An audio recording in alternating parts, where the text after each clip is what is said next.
Wow. Wow, wow, wow, wow, wow. I've sort of had an epiphany playing Little Mac these past few months, and it's like, dude, this character is really bad. Because I've actually had the opinion that Little Mac had at least a little bit of potential to be a better character. Not so far as to being anywhere higher than the lower part of mid tier, but at the very least not bottom 2. But after all of this... Oh yeah, no, this character's dog shit. But still, despite being so trash, he's also really fun.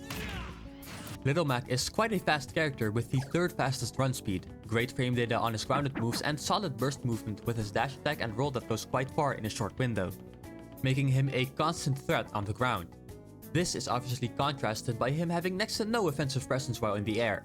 But even then, he's still quick with the 13th fastest airspeed in the game, as well as being a fast faller, allowing for some dynamic movement options. It makes sense that a fast rushdown brawler would be enjoyable to play, but when playing Little Mac, you would naturally think the rather large downside of having almost no aerial gameplay would be a big hindrance to the enjoyment of the character. After all, we're playing a platform fighter.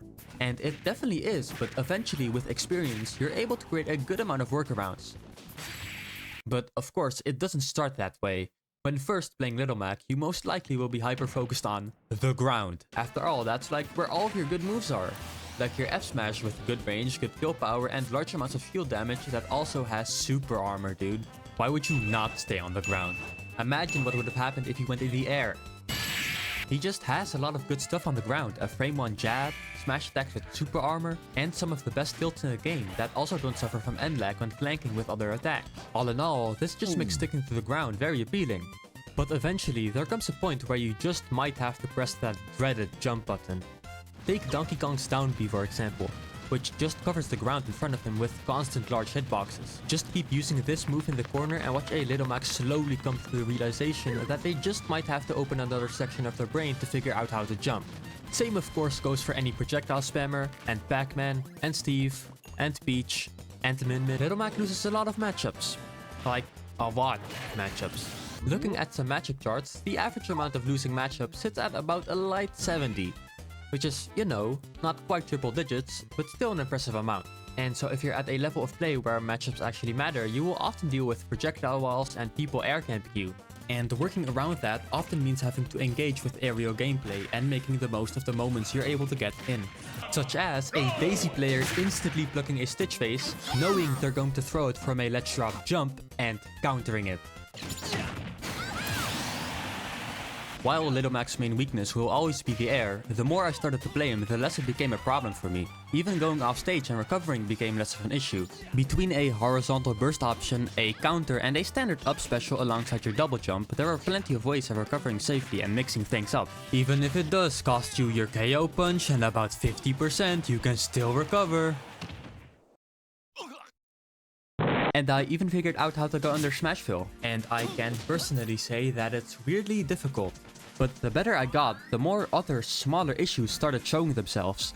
You know, the weaknesses you only start to notice the more you immerse yourself into the character with many hours of playtime. Problems that don't really determine his placement on the tier list, but still irritate me to some degree. First off, his roll. On the surface, seems like a pretty good roll, right? It goes quite a long distance while remaining pretty fast. Alongside Little Mac's fast grounded attacks, it makes for a very solid grounded approach option. But actually, I mean, it is a pretty good roll, but it does have quite a downside. And that is that in the first 3 frames of his roll where he isn't invincible, he just fucking extrudes his hurt box out an insane amount. It may not seem like much, but consider that for these first 3 frames, your hurt box is essentially twice as wide, allowing for him to get hit by some pretty stupid stuff visually wise. Every time I get hit because of this stupid roll, I can just imagine him sticking his neck out like...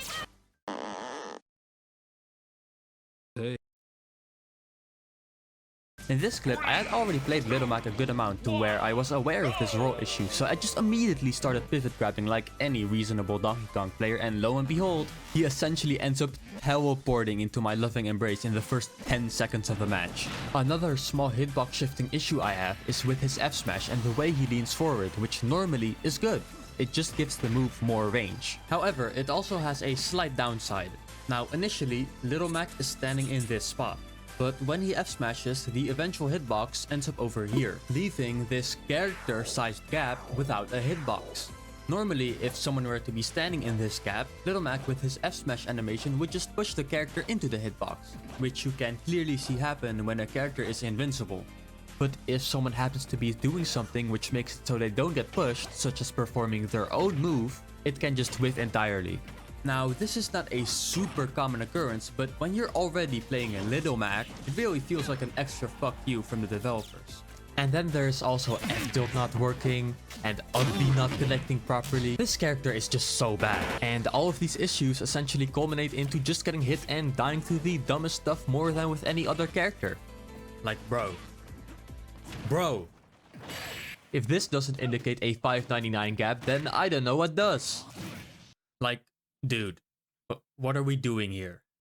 Thankfully for Little Mac, he also has a terrible, negatively disjointed grab. Which is, you know, always nice. Stupid mittens. Why can't you do a Pac-Man grab, huh?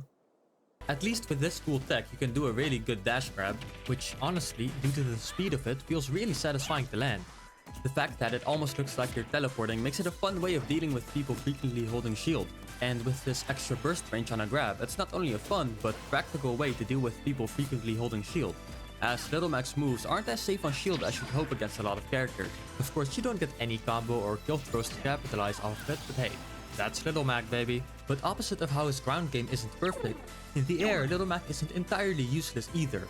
You can get a surprising amount of mileage out of his frame 2 nair. While it doesn't actually true combo into anything, at least as far as the normal hitbox goes, the move starts and ends so fast that people often don't react to getting hit, and you can either get a jab or down tilt from landing with it. Now, his snare does have a obscenely small hitbox behind him, appropriately named the shitbox, that unlike the other hitbox actually has knockback growth allowing it to combo. But yeah, good luck landing that. In terms of actual true combos, like every other character in the game, Little Mac also has a landing up air kill confirm, which again, good luck landing that, but this is a lot more feasible to hit.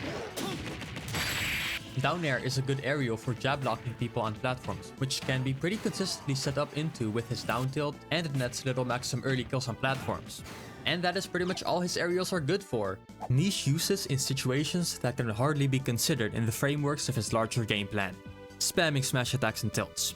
Because if you want to prevent people from instantly double jumping out of disadvantage for the 50th time in a row, you'd have to resort to your specials.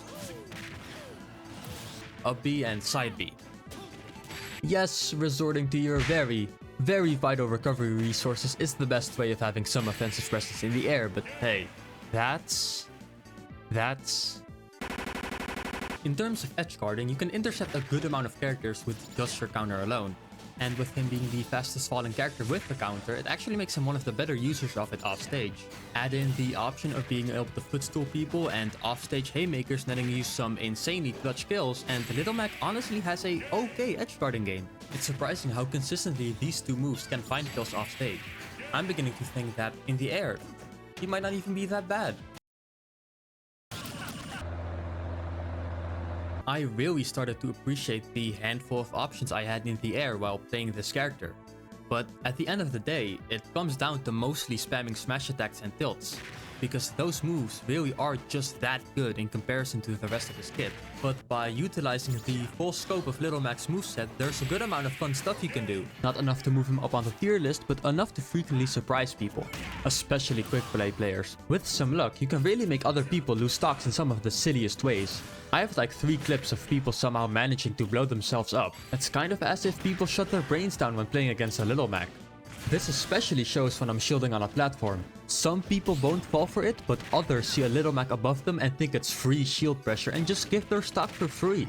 He's also definitely one of the most fun characters in terms of squashing people, in part because of the sound and visual design giving certain hits that extra oomph. But also because Little Mac often doesn't need a lot of hits to take stocks, and with his high movement speed, it feels that if you completely destroy someone, you're really stomping them into the ground. And I think my opponents sometimes feel this way as well, because I've had a relatively large amount of people just rage quit on me, even more than when I'm playing Luigi. But I would probably still get more of them if I were to play Steve. A lot of people would probably disagree with me in terms of finding Little Mac a fun character, which is understandable because you can get camped a lot. especially when you have KO Punch. But for me, it really just feels like I'm playing Luigi again, so it's fine. Other than the fact that Luigi is a pretty solid character and Little Mac is complete and utter garbage, of course. But you get used to it eventually. It makes sense why people would want to camp you when KO Punch is available. It's his ultimate X factor, being able to kill as low as 20%. Even being in the vicinity of it can cause a lot of stress. Which is why it creates a bunch of moments like these. It's understandable why people would want to get away fast. It's just often they aren't really subtle about their defensive options when KO Punch is available, and would for good reason just rather stay away. And just like dying at 0 because you're trying to be a bit too bold with your edge guards, camping is just another weakness you're gonna have to learn to deal with when playing Little Mac. After all, like the Punch-Out games, you're the underdog. And if you continue to take hit after hit, your perseverance will be rewarded, and when the time is right you can run in with full confidence in yourself, knowing what you're about to do can completely change the tide of a match. You just have to find the perfect moment and strike.